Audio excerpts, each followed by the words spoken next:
वो दो तरह से होते हैं।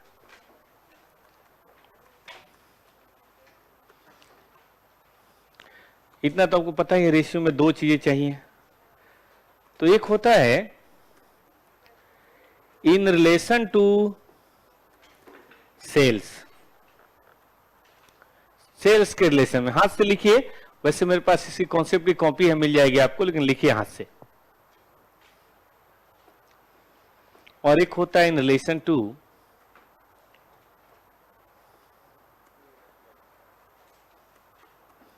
Capital employed.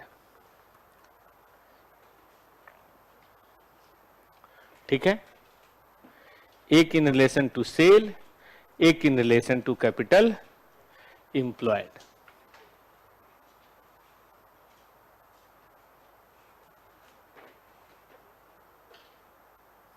देखिए, इन रिलेशन टू सेल्स का मतलब है कि जो भी हम कैलकुलेट करेंगे वो सेल्स के रिस्पेक्ट में करेंगे।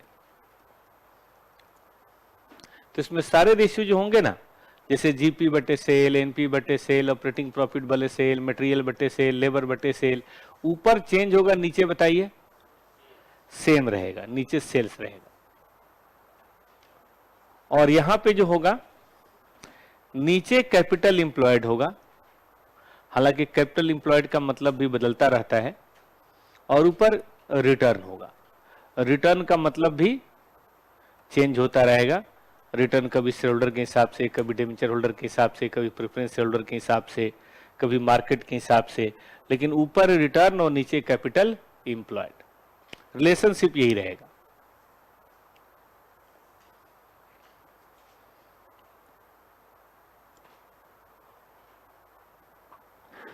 चलें आगे बेटा।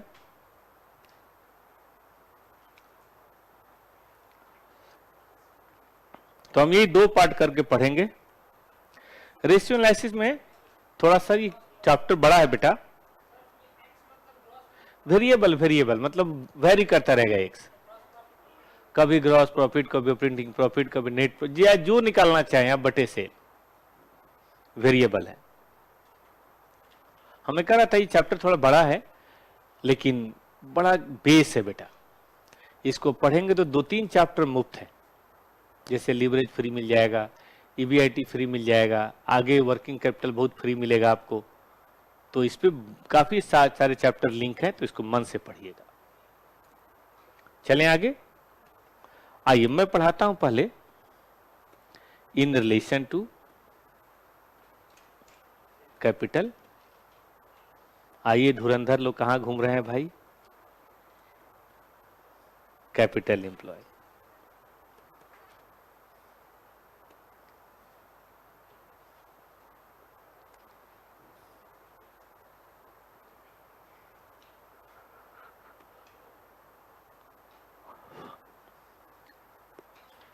ठीक है, नहीं कैपिटल एम्प्लॉय नहीं पढ़ी पहले, सॉरी, सेल्स। ठीक कर लिए, कोई बात नहीं।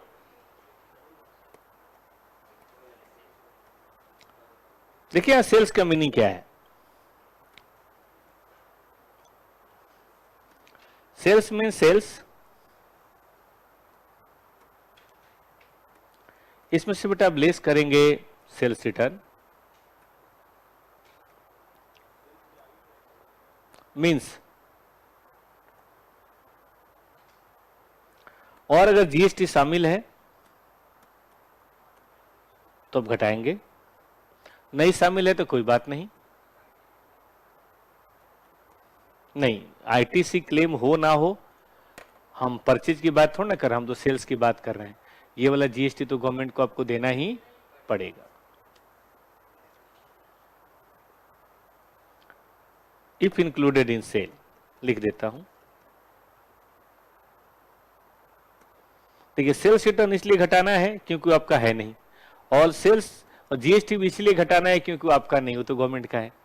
अब तो आपने थोड़ा बहुत टैक्स पढ़ लिया, आइडिया तो होगा ही सबको।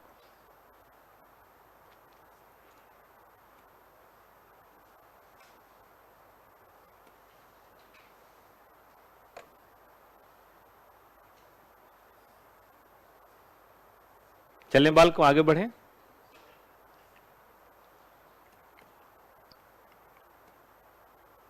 तो ये आपको नेट सेल लेना है, याद रखना है। कोई भी रेशियो निकालेंगे तो नेट सेल पे निकालेंगे। और भाई ऑनलाइन सबने लिख लिया?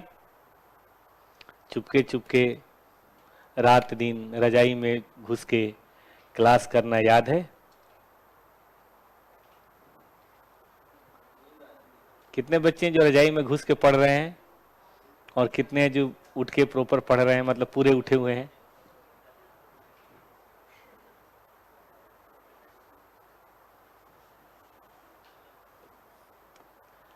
कुछ तो मतलब क्लास के समय प्रॉपर नहीं उठते, ब्रेक के बाद प्रॉपर उठते हैं। हाँ, देखिए सबसे पहला ग्रॉस प्रॉफिट रेशियो।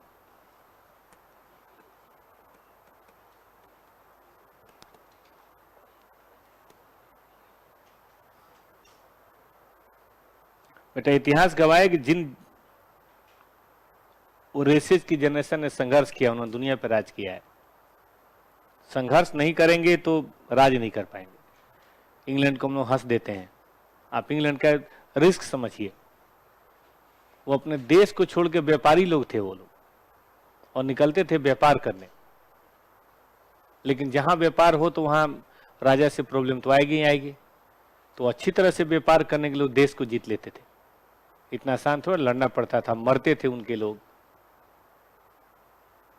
व्यापार करना आसान है, लेकिन लड़ के व्यापार करना हमेशा से रिस्की है। किया, आधी दुनिया पर राज किया उन लोगों ने। जो बैठे रहे यूरोप के देश, कुछ नहीं कर पाए। चलिए, जीपी बटे सेल्स। संघर्ष तो बटे जीवन है, इसको नहीं छोड़ना है। हार जीत तो खैर होता ही रहता है। जीपी बटे सेल्स। लाइब्रेरी में पढ़ रहे हैं, अरे वाह, रजाई में पढ़ रहे हैं, गुड। जो भी कंबल में पढ़ रहा है ना, मम्मी आए और उसी कंबल में लपेट के ना, है कि नहीं? वो जो आता है ना कपड़ा धोने वाला, तो कपड़ा धोने वाला घर में है नहीं अब। बेलन तो है ना, ठीक है ना? है बेलन तो क्या? बेलन तो हर घर में है। नहीं, चप्पल से कंबल में चोट नहीं लगती, बेलन से लगेगा। हाँ, ये भी सही है। जीपी बटे से। हाँ सुनो, मान लो एक्स लिमिटेड है, 300 करोड़ है आउट ऑफ 1000, 30% हुआ। इसका मतलब है सेल्स में कितना पैसा? वाई मान लेते हैं 500 है आउट ऑफ 2000, तो क्या बोलेंगे? 25 पैसा। देखो पहले जीपी का मतलब समझो, तब आगे बढ़ेंगे। देखो बेटा, ये है सेल, चाहे कितनी भी हो, हम उसको 100 में कन्वर्ट कर लेते हैं। अब ये है बेटा आपका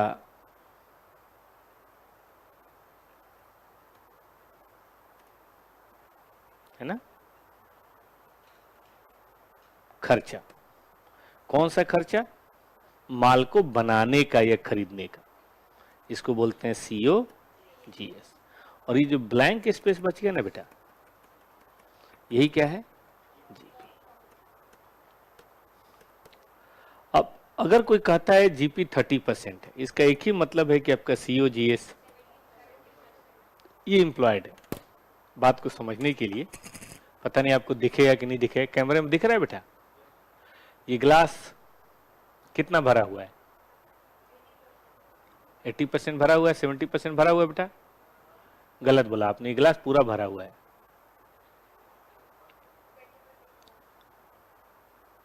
भाई थोड़ा H2O है और थोड़ा O है, H है, N है, दिल्ली में है तो C है, कार्बन है कि नहीं? दिल्ली में तो कार्बन डाइऑक्साइड ही होगा, CO2 है, और पता नहीं दुनिया की जितनी भी सब है इसके अंदर। वो तो यहाँ के पानी मुझे डाउट होता है कि H2O होगा, उसमें भी दिल्ली के पानी का फॉर्मूला लिखा जाए तो एक पन्ने में आएगा, सब कुछ मिक्स होता है। तो देखो ये बिल्कुल यही बात है। अगर मैं इसमें थोड़ा पानी मिला दूं तो हवा कम हो जाएगा, और थोड़ा पानी पी लूं हवा ज्यादा हो जाएगा। बिल्कुल ये पानी COGS है, हवा GP है, ग्लास सेल्स है, भरा हमेशा रहेगा। जितना आप कंट्रोल करेंगे बेटा COGS पे, आपने मेहनत करके COGS कंट्रोल किया, उतना ही ये बढ़ेगा। और किसी कारण से आपने और कंट्रोल किया तो ये और बढ़ेगा। लेकिन अगर किसी कारण से ये घट गया, ये बढ़ गया, तो बेटा आपका GP तो घटना है। कई लोग बोलते हैं GP जानते हो क्या? हवा है, बैलेंसिंग फिगर है। कैलकुलेशन GP का नहीं होना चाहिए, कैलकुलेशन किसका होना चाहिए? कंट्रोल को GP कंट्रोल कर ही नहीं सकता। आप या तो सेल्स कंट्रोल कर सकते हैं या COGS। सेल्स आजकल मुश्किल है, कंपटीशन का जमाना है। आप जाइए मार्केट में, वीवो का फोन अगर कोई 20,000 का मिल रहा है तो 20,000 के और भी कई सारी कंपनी को फोन उसी तरह के होंगे, आप चेक कर लीजिएगा। किसी में एक आध फीचर ज्यादा होगा, किसी में एक आध फीचर कोई अलग होगा, लेकिन होगा 20,000 के रेंज में हर कंपनी का, एप्पल छोड़ के। सैमसंग भी होगा, रेडमी भी होगा, रियलमी भी होगा, और पता नहीं क्या क्या नाम होता है, ओप्पो तो जरूर होगा, MI होगा। ठीक बात है कि नहीं? देख लो। तो ये क्या बताता है? GP को अगर हम एनालिसिस के तौर पे लें तो क्या बताता है? ये कहता है कि वो रेसिडुअल गैप है between the sales and the expenses to make the sales. ठीक है ना, उसके बीच का वो गैप है जिसको हम लोग बोलते हैं ग्रॉस प्रॉफिट। बट कई लोग बोलते हैं ग्रॉस प्रॉफिट ना बेटा फीवर है, बीमारी नहीं है, ये तो रिजल्टेंट है। सेल्स कम हुआ GP कम हो जाएगा, COGS ज्यादा हुआ GP कम हो जाएगा, सेल बढ़ेगा, COGS नहीं बढ़े तो GP बढ़ जाएगा। ये तो आपको देखना है। ये ब्लिंकिट वगैरह है तो इतना सारा सेल करने के बाद भी लॉस में जा रहा, आपने पढ़ा होगा। उसके पीछे यही कारण है कि खर्चे उनके ज्यादा है। होम डिलीवरी करने वाले का भी खर्चा है, जगह जगह है तो देखो चाह के भी कंट्रोल नहीं होता, वेस्टेज बहुत है। कच्चा आइटम है ना, दाल चावल सब्जी, चावल सब्जी तो चावल दाल तो फिर भी चल जाता है, सब्जी नहीं चल पाता। और आपने एक बार खराब सब्जी दे दिया तो दोबारा ब्लिंकिट से लोग मंगाएंगे ही नहीं, बोलेंगे नहीं यार बहुत गंदा सब्जी देता है ये, तो उनको फेंकना पड़ता है बार बार। चले जो भी है, तो अगर आप GP पे कंट्रोल चाहते हैं तो आपको क्या करना पड़ेगा? अपने COGS को मेजर करना पड़ेगा, अपने COGS को कंट्रोल करना पड़ेगा। और मैंने कहा ना रेशियो वही होगा, COGS डिवाइडेड बाई सेल्स। अब कोई पूछे COGS कैसे निकलेगा, तो भाई क्या रॉ मटेरियल कंज्यूम्ड है देख लो भाई, ध्यान रहेगा। क्या लेबर खर्च हुआ, क्या फैक्ट्री एक्सपेंसेज हुआ, ओपनिंग क्लोजिंग स्टॉक कोई है तो उसको एडजस्ट कर लो अपने आप। ये तीनों मिला के क्या बन जाएगा? COGS। ठीक है ना? तो COGS अगर निकालना हो रेशियो तो ये रहा। हम इतना जानते हैं कि इसको हम ऐसे भी लिख सकते हैं 1 माइनस GP रेशियो। क्या चलेगा बेटा? क्यों कह रहा हूं मैं 1 माइनस GP रेशियो? कि अगर आपका GP है 30%, 30% को 0.3 लिख सकते हैं बेटा, तो COGS 70 होना ही है। और अगर ये किसी कारण से आपने मतलब ये बढ़ गया, इसका मतलब COGS जरूर कम हुआ है। 0.3 को बेटा 30% भी बोल सकते हैं, पता है ना? किसी भी चीज को 100 से गुना करें तो परसेंटेज बन जाता है, भाग दे तो पॉइंट बन जाता है।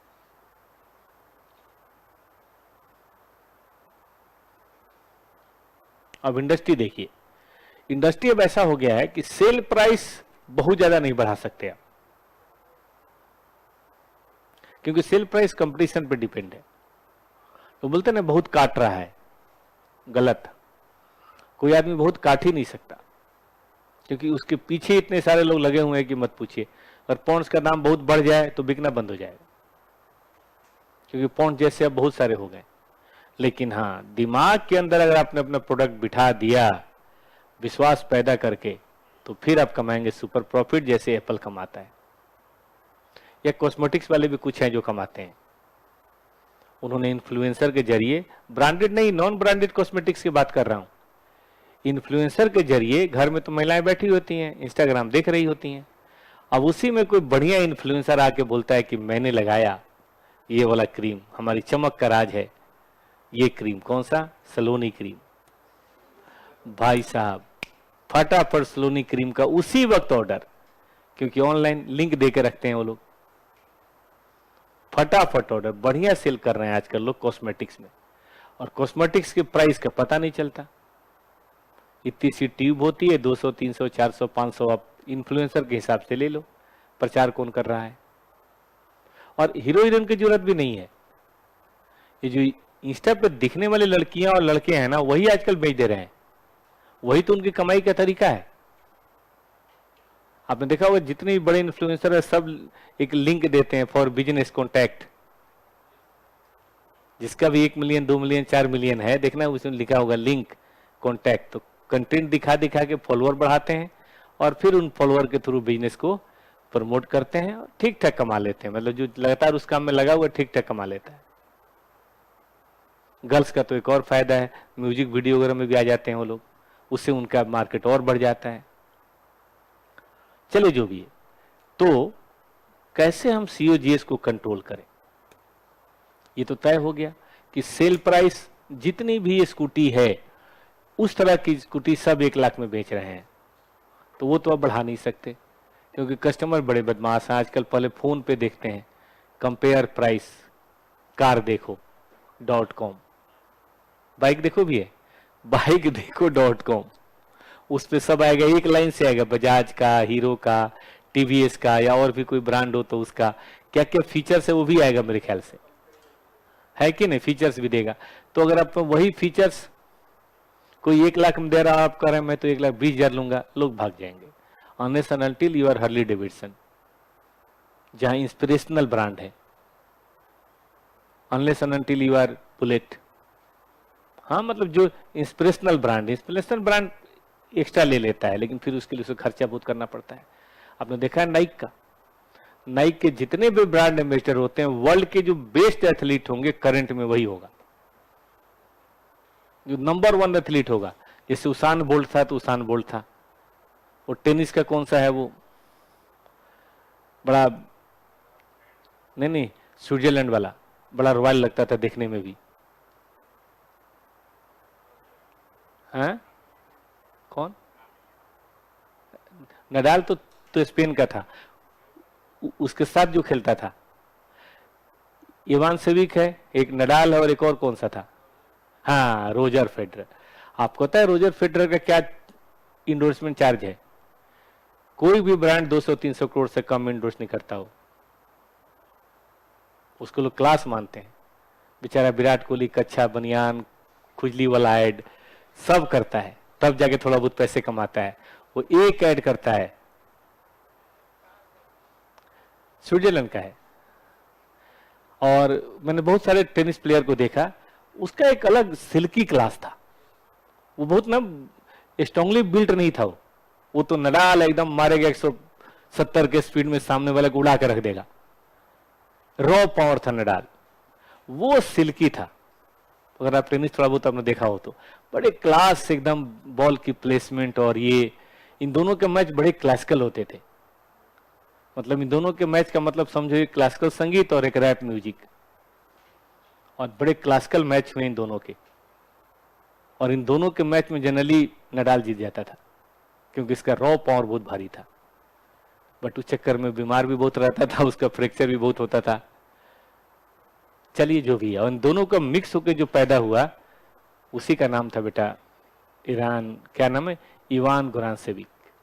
गजब टूर्नामेंट खेला उसने, गजब, इन दोनों से ज्यादा टूर्नामेंट जीत चुका है वो, और अभी भी वो थोड़ा बहुत खेलता है अभी भी, जबकि ये दोनों मोर और लेस रिटायर है। चलो जाने दो। तो मैं कह रहा था कि प्रीमियम नाइक इसलिए एक्स्ट्रा पैसे लेता है क्योंकि वो उसान बोल्ट से ऐड करवाता है, जो एक ऐड का 300 करोड़ लेता है, वो ऐड करवाता है रोजर फेडरर से। इंडिया में करवाएगा तो कम से कम विराट कोहली से, कम से कम, वो किसी रोड से नहीं उठाएगा। क्योंकि वो एक इंस्पिरेशन मेंटेन करता है कि भाई भाई विराट कोहली ने पहना है इसका तो मैं भी पहनूंगा। ये उसके पीछे का मेन कारण होता है। अब उसमें पैसा ज्यादा लगता है, इसीलिए उनका जीपी हाई होता है, तब जाके प्रॉफिट होता है। नहीं तो थोड़ा भी जीपी कम हुआ ना, काम खत्म। जीपी होना ही चाहिए। अगर मैकडी अपने बर्गर नहीं बेचे महंगे तो मैकडी नहीं चल पाएगा बेटा, क्योंकि GP is not net profit. अभी इसके आगे भी खर्चे हैं। कौन से खर्चे? एडमिशन और सेल्स। आपने देखा होगा मैकडी की जितनी भी, जरा बिजनेस को समझिएगा, जितने भी स्टोर्स होते हैं बड़े प्रीमियम तरीके से बने होते हैं और मॉल के फ्रंट गेट पे होता है। आप कभी मैकडी कोने में नहीं देखोगे, कोने वाले को देता ही नहीं है, एकदम फ्रंट गेट पे होगा। फ्रंट गेट तो देखो महंगा होगा ना किसी भी, आपने भीतरी इस मॉल भी देखा हो, एकदम गेट के पहला वही दुकान है। तो उस दुकान का रेंट भी तो बेटा भारी वाला होता है। अगर किसी ने मॉल ऑफ इंडिया में देखा हो, कपड़े की दुकान इतना बड़ा है उसका, बहुत बड़ा, जिसका रेंट ही हमको लगता है 10-12 लाख रुपए होगा। प्लस टेक्नोलॉजी है, प्लस बहुत सारे लोग हैं वहां पे, मॉल का मेंटेनेंस है। हमको लगता है मॉल ऑफ इंडिया का कम से कम उसका 30 लाख रुपए के आसपास पर मंथ फिक्स्ड कॉस्ट होगा। मैं नॉर्मल कैलकुलेशन में सोच रहा हूं। अब 30 लाख रुपए पर मंथ होगा बेटा, तो सस्ता बर्गर बेच के निकाल पाओगे? कितना बर्गर बेचोगे? महंगा बेचना ही पड़ेगा आपको, ताकि थोड़ा कम भी बिके तो मार्जिन बताइए ज्यादा हो। मार्जिन ज्यादा हो तो हम अपना 30 लाख रुपए की रिकवरी कर लेंगे। अगले चैप्टर में लिवरेज में ही बातें हम लोग पढ़ेंगे। इसीलिए there must be GP in any business. Business तुम कोई भी लगा लो, जीपी तो होना ही चाहिए। बगैर जीपी के बाद बनेगी नहीं। ठीक है बेटा, आप सुनो। तो पुराने जमाने में लोग कैसे करते थे? इसी के लिए पुराने जमाने में एक थ्योरी चलती थी, M3 थ्योरी, कि फैक्ट्री कहां होनी चाहिए? फैक्ट्री होनी चाहिए M1, M2 और M3 के बीच में। लोकेशन, फिजिकल लोकेशन यहां होनी चाहिए फैक्ट्री। भाई M1 क्या है? M1 है मटेरियल, क्योंकि मैन्युफैक्चरिंग में रॉ मटेरियल का बहुत बड़ा रोल होता है। पहले टेक्नोलॉजी थोड़ा ना था कि ऑनलाइन ऑनलाइन ऑनलाइन। पहले तो बड़ी सिंपल सी बात थी, कपास लो कपड़ा बनाओ, फर्नीचर लकड़ी लो फर्नीचर बनाओ, लोहा लो आयरन स्टील बनाओ, यही काम था पहले। M2 मतलब मैन पावर। पहले मशीनें भी बहुत कम थी, तो ज्यादा काम बताइए मैनुअली होता था। अब तो हर बात के लिए कन्वेयर बेल्ट और ये और ये और ये सब हो गया आजकल। पहले सारा काम करना पड़ता था। M3 मतलब मार्केट। याद करो टाटा स्टील। टाइम कब है? टाइम कब है टाटा स्टील का? 1908। इमेजिन करो 1908 का इंडिया, जो बस केवल ट्रेन था, बाकी कुछ नहीं था। बस जीप कार वगैरह कहाँ था? रोड ही नहीं था, लेकिन ट्रेन अंग्रेजों ने बिछा दिया था। उन्होंने अपने फायदे के लिए बिछाया, किसी बहाने ट्रूप कहीं से भी कहीं जा सके, अपने फायदे के लिए बिठाया था उन्होंने। टाटा कहाँ के रहने वाले हैं? मुंबई के पारसी हैं। थे तो ईरान के, बट वहां से भाग के आए मुंबई, और वहां पारसी धर्म के हैं। तो उनके लिए अच्छा क्या होता कि मुंबई के आसपास टाटा आयरन स्टील बिठाते। लेकिन मुंबई के आसपास आयरन स्टील की फैक्ट्री चल ही नहीं सकती। कारण बताइए? हेवी मटेरियल इंडस्ट्री है, मटेरियल बहुत चाहिए। वो सब झारखंड में अवेलेबल था। झारखंड तो उस समय जंगल था। तो उन्होंने रिसर्च की के पता लगाया कि भाई हमारे लिए जो मटेरियल है वो कहाँ है। तो देखा झारखंड में लोहा भी है, उनको चाहिए होता है लाइम स्टोन भी है, कोल स्टोन भी है, वाटर भी है। मेन तो यही है, बाकी मैग्नीशियम वगैरह तो वहाँ मिलता ही है। तो ये सारी चीजें झारखंड में अवेलेबल थी। मैन पावर, वहाँ पे रोजगार नहीं था, आदिवासी लोग थे, पढ़े लिखे ज़्यादा थे नहीं, तो उनको थोड़ा सा पैसा दो, 5 रुपये 1 रुपये दो और पूरे दिन काम कराओ। और आपको पता होगा कोलकाता पहले बड़ा बनाया था, बाकी पोर्ट उतने डेवलप नहीं थे, कोलकाता ज्यादा डेवलप था। कोलकाता भारत का उस समय कैपिटल था, तो बाजार वहां था। वहां से आप आराम से चाइना, रसिया, ऑस्ट्रेलिया या और भी कहीं अफ्रीका भेज सकते थे। तो उन्होंने देखा कि भाई हमें वहीं पे फैक्ट्री लगानी चाहिए, क्योंकि वहाँ M1 भी है, M2 भी है और M3 भी। इमेजिन करो, जब हवाई जहाज नहीं थे इंडिया में, हवाई जहाज तो 40-50 के बाद आए इंडिया में, कैसे उन लोग को आना पड़ता होगा। शायद कोई डायरेक्ट ट्रेन भी नहीं होगी। मुंबई से पहले वो पहुंचते होंगे कोलकाता, ट्रेन स्लो थी, 2 दिन से पहले कोलकाता नहीं पहुंचाता होगा, और कोलकाता से फिर 1 दिन लगता होगा जमशेदपुर आने में।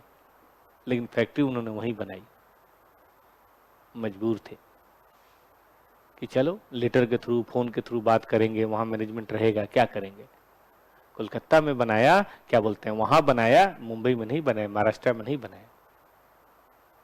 इसी तरह से पुराने जमाने के जितने हेवी इंडस्ट्री थे वो ऐसे ही लगते थे। कोटक, मैं कराची के बारे में कल पढ़ रहा था, एक समय में कराची बहुत अच्छा हो गया। इसलिए अच्छा हो गया, वो कराची पोर्ट की, अमेरिका आज़ाद हो गया। तो जब अमेरिका आज़ाद हुआ तो उसने अपना कॉटन इंग्लैंड को देना बंद कर दिया। लड़ाई तो इंग्लैंड से ही थी उसकी, उसी से तो आज़ाद हुआ था अमेरिका, इंडिपेंडेंस, और कॉटन का वही मेन प्रोड्यूसर था। अब इंग्लैंड की मिलों को कॉटन गायब, यूरोप तो देगा नहीं कॉटन उनको, सब कंप्यूटर थे। कॉटन या तो वहाँ होता था या एशिया में होता था, और एशिया में यही ये पाकिस्तान और पंजाब का बेल्ट था, यही होता था। तो उन्होंने कराची को डेवलप किया। कराची तो एकदम छोटा सा शहर था, शहर भी नहीं था, छोटा मोटा पोर्ट था, दलदल था। कराची इसीलिए डेवलप हुआ, और बहुत जल्दी मुंबई से बड़ा हो गया कराची, क्योंकि उस समय तो इंडिया तो वहां तक था ना, मतलब कराची भी इंडिया में ही था। वहां पे बंदरगाह होने से फायदा ये होता था कि पंजाब, हरियाणा, उधर सिंध, उनका पंजाब, जितना भी कॉटन हो रहा है लेके रख दो, फिर वो फटाक से लेके चले जाएंगे इंग्लैंड, और वहां से कपड़ा लेके फिर आ जाएंगे कराची। इस तरह से कराची डेवलप हुआ, और इतना तेजी से डेवलप हुआ कि मत पूछो। हर शहर की कहानियां होती हैं, जरूरत के मुताबिक कहानियां होती हैं। दिल्ली इतना बड़ा कभी नहीं होता अगर बिहार में मास लेवल पे पलायन नहीं होता। दिल्ली के बढ़ने के पीछे 2 ही कारण है, बिहार का पलायन और ईस्टर्न यूपी का पलायन। यहीं के लोग तो यहाँ है, और इन्होंने मोहल्ले के मोहल्ला बसा दिए। कई मोहल्ले में तो यही 2 लोग हैं, और बाकी जगह पे कम से कम 60-70% तो है ही। पुराने मोहल्लों को छोड़ दो, जितने नए मोहल्ले बने हैं उनमें सब यही लोग हैं, क्योंकि वहाँ रोजगार, वहाँ कोई दिक्कत नहीं है, खाने पीने के लिए वहाँ भी है, लेकिन रोजगार नहीं है, क्योंकि प्राइवेट फैक्ट्रियाँ नहीं है। नतीजा सब बच्चे जहाँ 18-19 साल के, वे भाग के आ जाते हैं। 91 के बाद दिल्ली इतना तेजी से बढ़ा है, जब वहाँ पे जंगल राज शुरू हुआ और मतलब प्रॉब्लम आने लगी, तो लोगों ने भागे। उसी में से एक भागा हुआ आदमी मैं भी हूँ। हालांकि मैं भाग के नहीं आया, पिताजी ने डिलिबरेटली बोला कि यहाँ क्या पढ़ोगे, जाओ यार दिल्ली पढ़ो। और जब मैं पढ़ लिया, ठीक ठाक हो गया, तो मैंने कहा वहाँ क्या ही जाऊँगा, यही करता हूँ काम, वो जो करना है। जो मेरी कहानी है वही 1 करोड़ लोगों की कहानी है, 1 करोड़ लोगों की कहानी है जो वहाँ से यहाँ आए हैं। चलो जो भी है, तो मटेरियल, मैन पावर और मार्केट। चलें आगे। अब आगे देखिएगा, खूब बढ़िया से देखिएगा। हम चाहे तो कंट्रोल के लिए, अगर कोई कह रहा है कि मेरा वो COGH ज्यादा है, तो कहे ज्यादा है, पता तो लगाओ। डॉक्टर नहीं चेकअप करता है, किसी का फीवर है तो डॉक्टर क्या करता है, दवा नहीं देता पहले, कहता है कि ब्लड टेस्ट करवाओ। बिल तो अलग बात है, ब्लड टेस्ट करवाता है। बात समझ में आई तो ठीक, वरना और भी एक्सरे या और भी कुछ, अगर क्या बोलते हैं ECG और व्हाटएवर, फटाफट करो इनका चेक, जरा जल्दी से करो। और तब वो समझता है कि प्रॉब्लम कहाँ है, और फिर उसकी इलाज की बात होती है। तो हम लोग भी बेटा चाहें तो COGS को और तोड़ सकते हैं। किस चीज में COGS तोड़ सकते हैं? देखो बेटा, मटेरियल, लेबर और फैक्ट्री एक्सपेंस।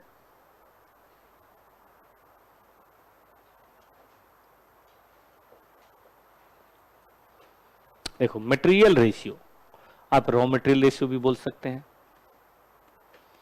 फॉर्मूला बताइए बेटा।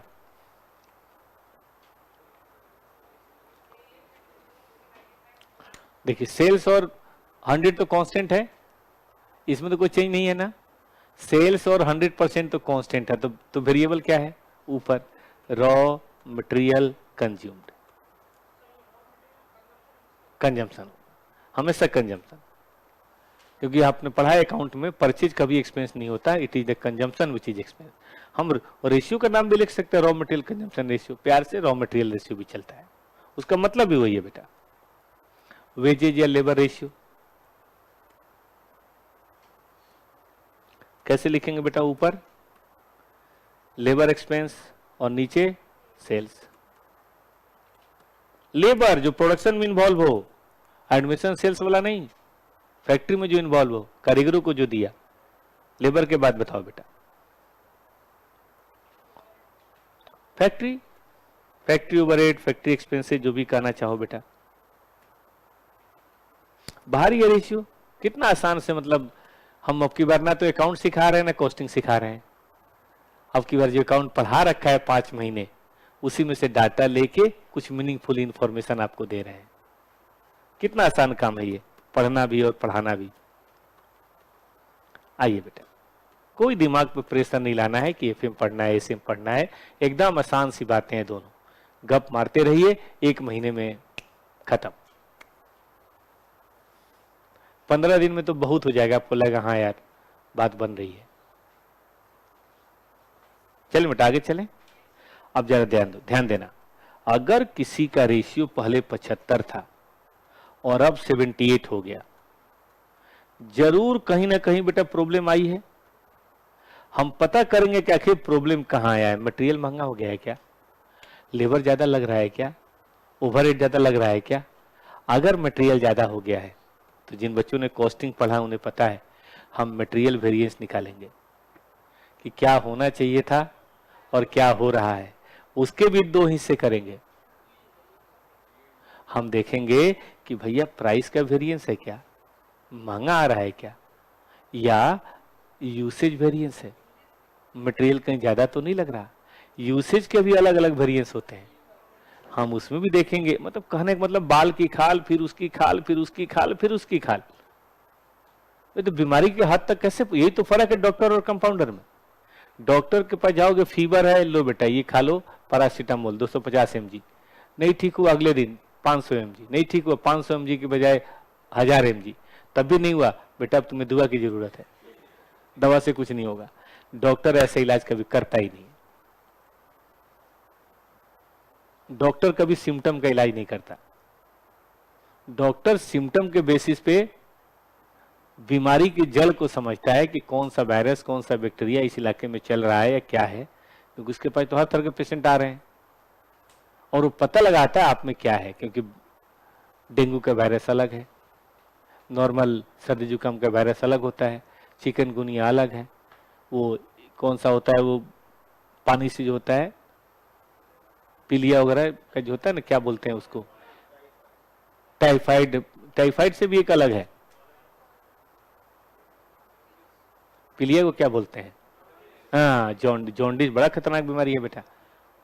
उसमें ABC करके कुछ वायरस होता है, मुझे ठीक से याद नहीं आ रहा, घातक। अब तो उसका बन गया टीका, वरना पहले तो बच्चा सीधा नहीं पड़ जाता था, उसमें सीधा उसका इलाज ही नहीं था, इसीलिए उसका टीका लगवा कर रखना सब लोग। पानी से होता है ना वो पीलिया का ना, वो हमको वायरस का नाम नहीं याद आ रहा, उसको कौन सा वायरस बोलते हैं, बड़ी खतरनाक होता है, और वाटर बोर्न डिजीज है वो, मतलब पानी के थ्रू होता है। इसी में कहता हूँ बाहर का पानी मत पिया करो, या तो अपने हॉस्टल का पियो या टॉपर्स का पियो, नहीं मतलब अपने घर का, घर हॉस्टल जहां रहते हो वो, या टॉपर्स। बीच में कहीं किसी नल से, किसी खंबे से पानी नहीं भरना है, कहीं कहीं भी नहीं। होता क्या है ना कि हर वायरस की एक शरीर में लड़ने की क्षमता होती है, तो जो आप डेली इनटेक कर रहे हैं ना, जहर भी थोड़ा थोड़ा लोगों तो उसकी आदत बन जाएगी, बाहर का छोटा जहर भी असर कर जाएगा। इसीलिए बाहर का मैं कभी नहीं पीता। हम लोग बाहर में निकलते हैं, कोशिश करते हैं अपना बोतल घर से लेके चले, बाहर के पानी पे भरोसा नहीं होता मुझे। खैर मैं कह रहा था कि हम लोग, अगर मेरा 75 से 78 हुआ है तो कुछ तो गलत हुआ ही होगा। अब गलत हुआ है, इसका इलाज कैसे होगा, पता तो चले क्या गलत हुआ है। मटेरियल हुआ है कि लेबर हुआ है कि ओवरहेड हुआ है। अब गलती मटेरियल में है, आप लेबर को गाली दे रहे हो, उससे क्या हो जाएगा? गलती लेबर में, परचेज मैनेजर से बहस कर रहे हो आप, कोई मतलब ही नहीं है। तो हमें पता होना चाहिए कि हमारी बीमारी का रूट कॉज क्या है। लेबर में भी हम पढ़ेंगे, इसीलिए तो कॉस्टिंग और एफएम साथ साथ पढ़ाया जाता है। और मान लो कि लेबर कॉस्ट ज्यादा हो रही है तो देखेंगे लेबर में रेट की प्रॉब्लम आ रही है या लेबर की इफिशियंसी की प्रॉब्लम आ रही है ना। इसमें भी देखेंगे कैलेंडर की प्रॉब्लम है, कैपेसिटी की प्रॉब्लम है, इफिशियंसी की प्रॉब्लम है, किस चीज की प्रॉब्लम है इसमें। यहां भी निकलता है बेटा ओवरहेड, वेरिएबल और फिक्स्ड ओवरहेड। जो नए बच्चे को ध्यान दें, ये कॉस्टिंग में एक चैप्टर है जिसका नाम है स्टैंडर्ड कॉस्टिंग। वो रेशियो के कॉम्प्लीमेंट करता है, मतलब पहले रेशियो से पता चल जाएगा प्रॉब्लम है और फिर वो उसको छानबीन करके देखेगा कि अच्छा कहाँ प्रॉब्लम है। तो आपने ध्यान दिया बेटा, जीपी कितना इंपॉर्टेंट रेशियो है। जीपी घटा तभी ना मन में ख्याल आया कि सीओजीएस बढ़ा है। अब सीओजीएस बढ़ा है तभी ना मन में ख्याल आया कि लेबर चेक करके देखो यार, मटेरियल चेक करके देखो। फिर मटेरियल में प्रॉब्लम समझ आई तब ना हुआ कि परचेज देखो या यूसेज देखो। देख रहे हैं किस तरह से चीजें एक दूसरे से जुड़ी हुई हैं। और बेटा बड़ी फैक्ट्रियां ऐसे ही चलती हैं। बड़ी फैक्ट्रियों में तो बेटा 0.5 की प्रॉब्लम से भी 200, 400, 1000 करोड़ बढ़ जाएगा और घट जाएगा। अगर सीओजीएस में 0.5 मान लो जिसका टर्नओवर 1 लाख करोड़ है, अब बहुत सारी कंपनियों का टर्नओवर 1 लाख करोड़ है, ठीक कह रहे हैं कि नहीं। तो अगर 1% भी सीओजीएस बढ़े या घट जाए तो 1000 करोड़ का प्रॉफिट पे फर्क पड़ेगा, यस और नो? 1000 करोड़ पे, जो बहुत बड़ी बात है। उसके लिए हम 4 चार्टर्ड अकाउंट को लगा कर रख सकते हैं, कंट्रोल करो, देखते रहो बे कोई छूट तो नहीं रहा, कोई गड़बड़ तो नहीं हो रहा। 4 चार्टर्ड अकाउंट लगा कर रख सकते हैं, कितना लेगा? तो पुराना सीए भी है तो 1 करोड़ लेगा, 4 को लगाओ 4 करोड़।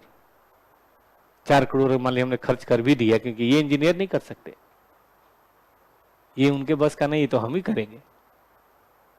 हम उन्हें बताएंगे कि देखो यहाँ प्रॉब्लम है, इसको ठीक करो, बताएंगे तो हम ही। तो हम अगर 4 करोड़ भी दे रहे हैं और अपनी कंपनी को मैनेज करवा रहे हैं तो उनका 1000 करोड़ का फायदा हो रहा है ना, काहे नहीं मिलेगा हमें। इसलिए बेटा हम लोग पढ़ते हैं, इसीलिए आपको इतने ये सारे पेपर 6 के 6 पेपर पढ़ाए जा रहे हैं बड़ी कंपनियों के लिए। हालांकि इसका कम या ज्यादा इस्तेमाल चाय की दुकान पर भी है, लेकिन वहां पे उतनी बड़ी बात नहीं, वो खुद जो चाय बनाने वाला समझ जाता है। बट जहाँ मल्टी प्रोडक्ट जैसे एलजी है, कई तरह की चीजें बनी, मारुति है, मारुति तो बेटा कॉस्ट अकाउंटेंट को अपॉइंट करता है, तो ऊपर से कम 20 कॉस्ट अकाउंटेंट जिनको मैंने पढ़ाया मारुति में काम करते हैं, जिनको मैं जानता हूँ, बाकी को नहीं जानता हूँ तो अलग बात है। क्यों इतने कॉस्ट अकाउंटेंट वहां पे हैं? क्योंकि सीएजीएस को अंडर कंट्रोल रखना है, और अंडर कंट्रोल रखना है तो उसके लिए कोई ना कोई कंट्रोलर तो होना चाहिए ना।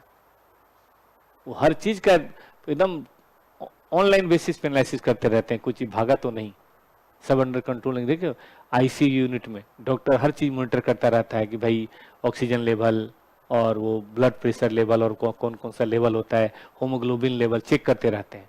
जहां कोई दिक्कत हो फटाक से इसको ठीक करवाओ। ठीक बात है कि नहीं? ऐसे ही बड़ी कंपनियां, वरना बड़ी कंपनियां इतनी बड़ी होती हैं बेटा कि उनके गिरने पे कोई रोक नहीं सकता, और एक बार वो कोलैप्स हुई तो फिर रुकती नहीं। उनकी भलाई इसी काम में है कि वो कोलैप्स ना हो, और उसके लिए चाहिए continuous monitoring of GP, GP से सीओजीएस, सीओजीएस से सारे एक्सपेंसेस रेशियो। तो बेटा आप 10+2 नहीं पढ़ रहे कि जीपी बटे सेल्स सीख लिया, यस मेरा काम हो गया खत्म, बल्कि जीपी बटे सेल्स से तो ये पता चला कि आपको फीवर है या नहीं है।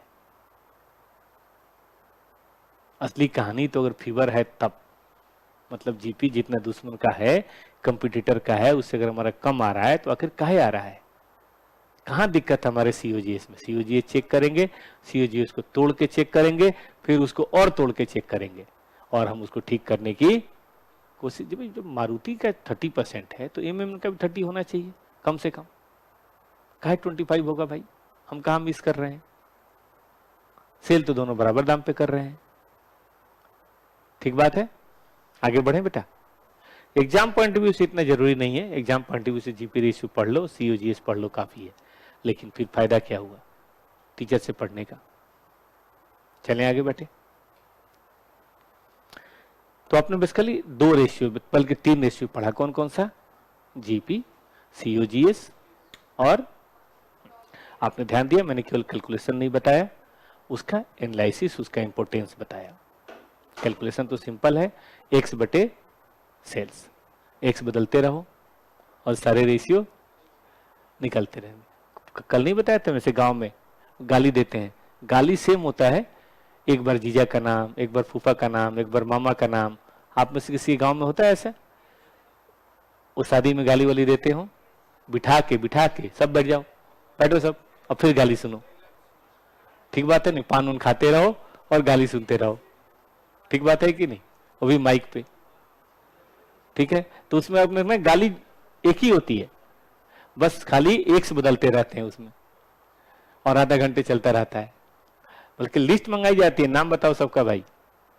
लेडी लोग लिस्ट मंगवाते हैं लड़के वालों से कि चलो भाई अपना लिस्ट बताओ तुम। हाँ हाँ, मतलब जो भी हो, शादी के दिन भी होता है, फिर अगले दिन भी होता है। अब तो खैर काम जल्दी निपट जाता है, पहले फुर्सत था तो ज्यादा होता था। आसपास की महिलाओं को जो इस काम में एक्सपर्ट हो, उनको पूरा गांव बुला के ले जाता था, चलो चलो चाची गाली देना है, आ जाओ आ जाओ, ध्यान दो। नंबर 4, आगे बढ़ो आगे बढ़ो। Operating expense ratio.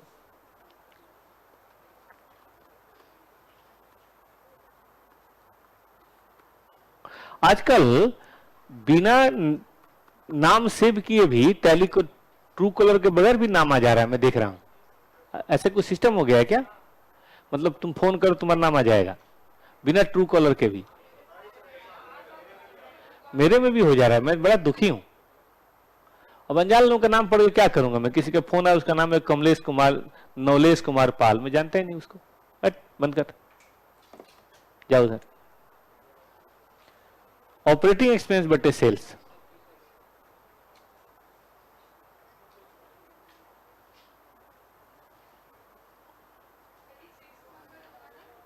सिक्स तो नहीं है, मैंने ये सब कोई एक ही मान लिया। चलो तुम 6 कर लो, कोई बात नहीं, कर लो ना। सीओजी से ऊपर आ गया ना, अब ये आ गया ना बेटा, ये ठीक है। तो इसमें 2 रेट खर्चे में कौन कौन से बेटा? एडमिन और सेलिंग। अब चाहे तो थोड़ा तोड़ भी सकते हैं, एडमिन एक्सपेंसेज अलग कर लें और सेलिंग अलग कर लें।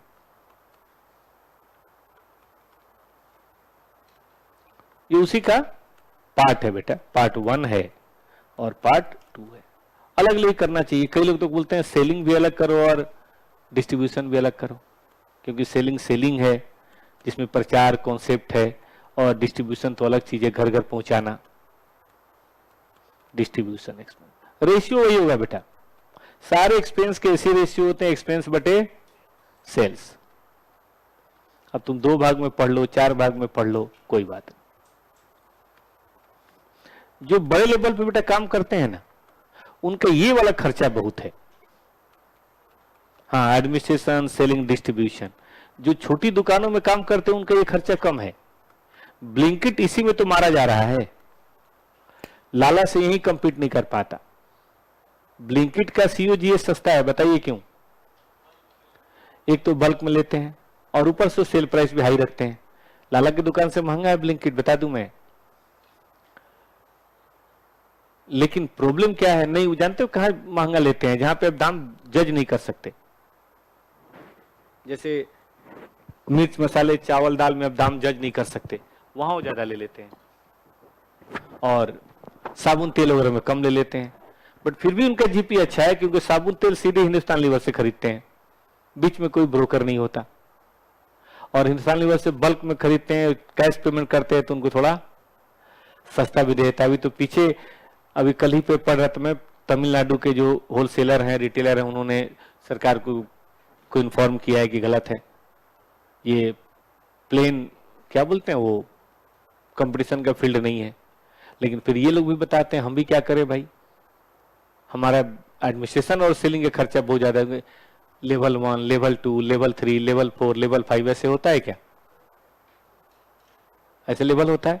प्लस जगह जगह खोलना, घर पे पहुंचाना, सेलिंग, डिस्ट्रीब्यूशन, मॉल के अंदर। आपने रिलायंस फ्रेश देखा होगा मॉल के अंदर। अब मॉल के अंदर मतलब करोड़ों का रेंट, लाखों का रेंट होता है। और लाला जी की दुकान अपने घर की दुकान है, ऊपर मकान, नीचे दुकान। कभी लाला जी बैठ गए, कभी उनकी पत्नी, कभी उनकी बहू। जब बहू बैठी तो सेल और बढ़ गया। ठीक बात है कि नहीं? बेटा बैठा तो सारे कस्टमर भाग गए। तो इस तरह से करके लाला जी का तो एडमिनिस्ट्रेटिव और सेलिंग एक्सपेंसेज है नहीं। लाला जी 24 आवर खोल लेते हैं। जो ठीक से उठे किराने की दुकान चला लेता है ना, बहुत रिच नहीं होता, बट उसको दिक्कत कभी नहीं होती है।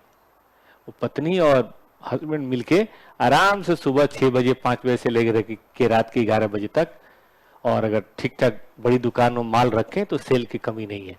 चाहे ब्लिंकिट हर घर में खुल जाए तब भी कोई दिक्कत नहीं है, क्योंकि आसपास के 25-30 घर आ जाए हो गया हमारा काम। 25-30 घर का मतलब है महीने का 3-4 लाख रुपए की सेल, और देखो 15-20% तो बच ही जाता है।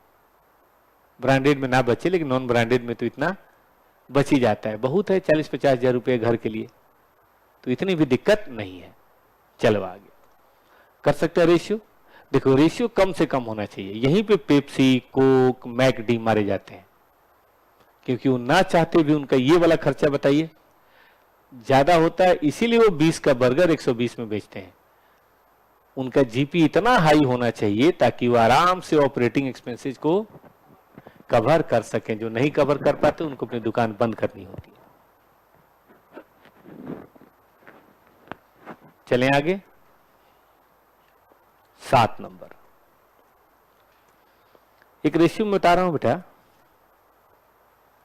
Operating profit ratio.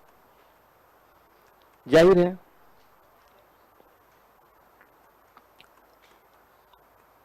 Operating profit बटे सेल्स। ऊपर क्या होगा बेटा?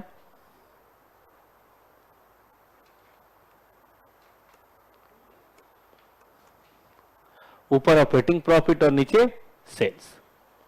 अब मान लो एक्स का 1000 करोड़ का टर्नओवर है, ठीक है, और ये 300 कमा रहे हैं। 300 ज्यादा हो गया, मान लो 150, 15%, इतना बहुत है। और इनका 2000 है, और मान लो कि 200 कमा रहे हैं, 10%। अब देखना पड़ेगा कि काहे 10% है। क्या जीपी में गड़बड़ी है, या एडमिनिस्ट्रेटिव एक्सपेंस में गड़बड़ी है? ऐसा तो नहीं मेरा जीपी ठीक है लेकिन ऑपरेटिंग एक्सपेंस बहुत ज्यादा हो जा रहा है, प्रचार बहुत ज्यादा हो जा रहा है, और एक आदमी तो इसी में डूब गया। 450 करोड़ उन्होंने खर्च कर दिया आईपीएल के ऊपर, सेल इतनी थी नहीं। 450 करोड़ बेटा टाटा मोटर्स खर्च करे ना तो चलेगा, बताइए क्यों? उसका सेल है 1 लाख करोड़, तो 1 लाख करोड़ वाले के लिए हुआ 0.5, लेकिन जिसका सेल ही 400, 500, 600 करोड़ है उसके लिए 450, टू मच। आईपीएल ब्रांड बहुत बढ़िया है, आईपीएल से आप एकदम से पूरे इंडिया में आप आ जाएंगे, लेकिन चीज भी तो ऐसी होनी चाहिए ना जो हो सके। आपने देखा होगा ये अभी मैं देख रहा था वन डे या पता नहीं क्या देख रहा था, उसमें जिलेट का बहुत ऐड आ रहा था, the best the man can get Gillette. भाई साहब हर ओवर के बाद किसने ध्यान दिया होगा, पता है क्या करते हैं? पूरे सीरीज का पैसा दे देते हैं एक बार, और बोलते हैं कि भाई चाहे इंडिया खेले चाहे साउथ अफ्रीका, 5 मैच में जरा जिलेट ऐसे दिखाओ कि जिलेट उनके दिमाग में याद हो जाए, रिवीजन इतना कराओ। और देखो यही कारण है हम जैसे लोग हमने 20 साल की उम्र से सेविंग करना शुरू किया था। शुरू में टोपाज ब्लेड लेते थे, वो नॉर्मल वाला, बट उसमें कटने का हमेशा खतरा रहता है, तो उसके बाद से हमने जिलेट इस्तेमाल किया, और तब से जिलेट का 2 ब्लेड वाला आता है विक्टर, मैंने कभी चेंज ही नहीं किया। पिछले 30 साल से मैं जिलेट का विक्टर इस्तेमाल करता हूं। वो पहले 30-40 रुपए का था, आजकल 180 का पैकेट आता है, लेकिन तभी से जिलेट मुझे भूलने नहीं देता साला। हर मैच में। और मजे की बात, मैं दूसरे का नाम भी नहीं जानता आप, क्योंकि दूसरा कोई प्रचार करता ही नहीं। कभी ध्यान दिया आपने? एक बॉम्बे सेविंग वाले का तो कभी कभी दिख जाता है गूगल वगैरह पे, लेकिन प्रचार नहीं है। जिलेट ने ऐसा करके मार्केट ही खत्म कर दिया। पहले एक था 7 o'clock, 7 o'clock उसने खुद खरीद के ब्रांड बंद कर दिया। 7 o'clock उसने चलाने के लिए नहीं खरीदा, बंद करने के लिए। साला ये, इसका नाम बहुतों को पता है, खत्म करो इसको। 7 o'clock फिनिश, बहुत बढ़िया ब्रांड था। टोपाज ने 7 o'clock खरीदा सुबह 7 बजे और उसका पैकअप कर दिया वो जिलेट ने। टोपाज अभी चलता है कि नहीं, लेकिन वो इतना कम है कि क्या करोगे। हम लोग जैसे प्रीमियम कस्टमर उसके हाथ से निकल गए। चलिए आइए, तो इसको ठीक करने के लिए हम एक वो जो रेशियो देखते हैं बेटा, हम लोग भी प्रीमियम कस्टमर नहीं है, लेकिन प्रीमियम से थोड़े नीचे वाले डॉक्टर, इंजीनियर, चार्टर्ड तो होते ही होते हैं, थोड़े नीचे वाले कस्टमर। ऑपरेटिंग, ये बेटा यहां मैं लिखना भूल गया, रेशियो। अच्छा बताओ, 7वें और 8वें में कोई फर्क महसूस हो रहा है किसी को? 7वें में क्या लिखा है?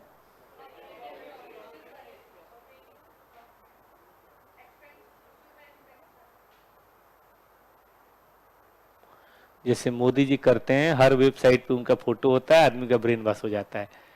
फैक्ट है। हर पेट्रोल पंप पे देखा आपने, मोदी जी का फोटो होता है। वो सारी पेट्रोल पंप जो है वो सरकारी कंपनियों के हैं। अब सरकार जितनी वो सरकारी कंपनियां हैं, उनको पेट्रोलियम मिनिस्ट्री से बस एक फोन जाना है कि फटाफट बोर्ड लगाओ तो सब जगह। बेचारे क्या करेंगे, वो गवर्नमेंट की कंपनी है, फटाफट मोदी जी का बोर्ड हर जगह, स्वच्छ ईंधन, ये ईंधन, वो ईंधन। ऐसे ही होता है, हर आदमी करता है। कांग्रेस का राज था तो वो भी करती थी। ऑपरेटिंग रेशियो जानते हो बेटा, सक्सेस करना बड़ी बात नहीं है, सक्सेस मेंटेन करना बीजेपी को आता है। They are very good. ये कंप्यूटर को पनपने का मौका ही नहीं देते। कई लोग तो बताते हैं डिमोनेटाइजेशन इकोनॉमी के लिए नहीं हुआ था, विपक्षी पार्टियों के लिए हुआ था कि उनके जितने भी कैश हैं उसको बाहर निकलवाओ। चाहे मायावती हो, चाहे अखिलेश हो, चाहे कांग्रेस हो, सबका कैश बाहर निकलवाओ। इसलिए डिमोनेटाइजेशन हुआ, तो उसका इकोनॉमी से बहुत ज्यादा नुकसान हुआ। उनको इसकी परवाह नहीं थी, पहले सत्ता अपनी होनी चाहिए, क्योंकि उनके पास था नहीं, था इनके पास, क्योंकि ये कमा के बैठे थे। तो उन्होंने कहा साला हमारे पास तो है नहीं, तुम्हारे पास अभी बताते हैं। ठीक है, नोट ही हटा दो, बातें खत्म करो।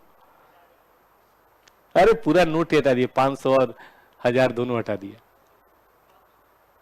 अरे तो नया होगा ना, नया कहां से आएगा उनके पास। आ जाओ इधर आओ, चलो इधर आओ। अब किसी के पास पैसा नहीं है, सिर्फ बीजेपी के पास है। आ जाओ इधर आओ। इसमें बेटा सीओजीएस भी लेते हैं, ऑपरेटिंग। हम आम जनता को इस सब चक्कर में नहीं पड़ना चाहिए। सरकार जो कर रही है, जो अच्छी चीजें, उसका फायदा लीजिए। जो कमजोर कर रही है उनका थोड़ा विरोध कीजिए। और क्या, हल्का फुल्का विरोध करते रहिए, इतना मत कीजिए कि वो आपका विरोध करने लगे।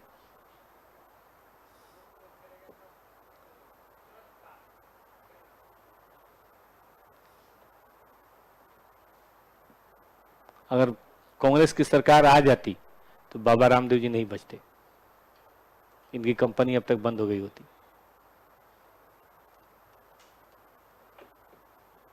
अडानी बहुत छोटा हो गया होता। चलिए, सीओजीएस प्लस ऑपरेटिंग और डिवाइडेड बाय सेल्स चलेगा। देखो, ये ओवरऑल एक्सपेंस की बात है। ओवरऑल ध्यान दीजिए।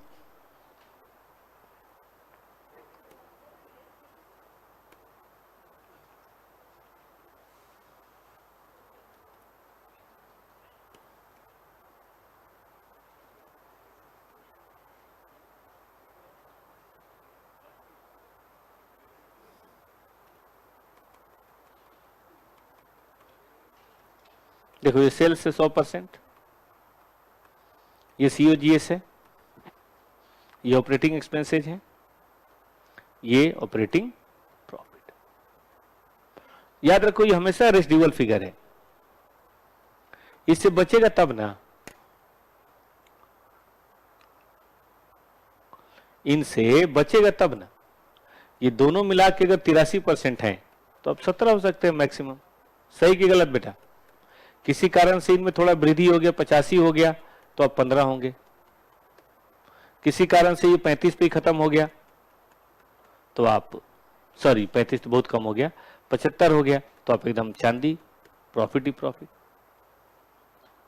आज एक बात जान लो बेटा, जितने भी एक्सपेंस के रेशियो उनका कम होना अच्छा है, तभी प्रॉफिट के रेशियो बढ़ेगा, चाहे वो COGS हो, चाहे वो एक्सपेंस रेशियो हो, चाहे एडमिनिस्ट्रेशन हो और चाहे ऑपरेटिंग हो। आज का आखिरी रेशियो 8 नंबर तो ये ज्यादा होना चाहिए, 6, 7, 8, 9 लास्ट रेशियो। इसका बहुत अच्छा इस्तेमाल नहीं है, लेकिन चूंकि अल्टीमेटली आना यही है। एक होता है ना भाई हम अच्छा नहीं खेले लेकिन मैच जीत गया, अरे छोड़ यार अच्छा नहीं खेले, मैच तो जीत गए ना, भले 2-4 हमें जीवन दान मिला, हमने दूसरों को जीवन दान दिया, बड़ी गंदी बॉलिंग करी, बट फिर भी लास्ट में 1 रन से जीत गए। जीत गए तो जीत गए, हार जाते तो अच्छा खेल के भी क्या ही कर लेते। तो इसीलिए अल्टीमेटली शेयर होल्डर को मिलता क्या है बेटा? Net profit. इसलिए एक बार नेट प्रॉफिट रेशियो निकाल ही लो। बट क्यों मैं कह रहा हूं अच्छा नहीं है? क्योंकि ये होता है नॉन ऑपरेटिंग इनकम और एक्सपेंसेज के बाद, और नॉन ऑपरेटिंग इनकम एक्सपेंसेज ऐसा होता है जिसकी गारंटी नहीं होती कि वो हर बार होगा, और होगा भी तो हमारी इफिशियंसी थोड़े ना है। देखो शाहरुख खान जी मान लीजिए साल में कमा रहे हैं 1000 करोड़, मान लेते हैं 1 मिनट के लिए, जिसमें से वो 300 करोड़ कमा रहे हैं अपने नाम से, फिल्म बना के, डांस करके, चाहे जैसे भी, ठीक है, और 700 कमा रहे हैं वो अपनी इन्वेस्टमेंट से। तो देखो शाहरुख खान की एफिशिएंसी 300 से नापी जाएगी, 700 से नहीं। कारण बताइए? क्योंकि 700 करोड़ का जो कमाई है वो इन्वेस्टमेंट से हो रहा है, शेयर से, रियल एस्टेट से, और वो आपके पास होता तो आपको भी होता। ऐसा तो नहीं कि शाहरुख खान ने कोई शेयर खरीदा है तो उसका दाम ज्यादा बढ़ जाएगा, शाहरुख खान का कोई रियल एस्टेट है तो उसको ज्यादा, ऐसा तो कुछ होता नहीं है। हाँ, उनकी अपनी फिल्में जो होती हैं शाहरुख खान के नाम पे चलती हैं, वो अलग बात है। ठीक बात है बेटा? तो इसीलिए एक लाइन याद रखिएगा, higher the profit ratio better the situation. कोई भी profit, higher the profit ratio better, हाँ बोलो ना। अरे यार सेल्स थोड़ा ना बदलना है, बोलना चाहिए हायर द या बेटर द सिचुएशन, या प्रॉफिटेबिलिटी कह लीजिए। आज के लिए रहने दे बेटा, कल जम के पढ़ते हैं, बड़ी मजेदार बातें होंगी। 2-3 क्लास तो रेशियो ही चलेगा, क्वेश्चन उसके पहले आएगा नहीं। आज कोई होमवर्क नहीं है FM में, एंजॉय करो, बहुत मन करे तो स्टडी मटेरियल के चैप्टर 1 थोड़ा ऐसे ही पढ़ के देखना।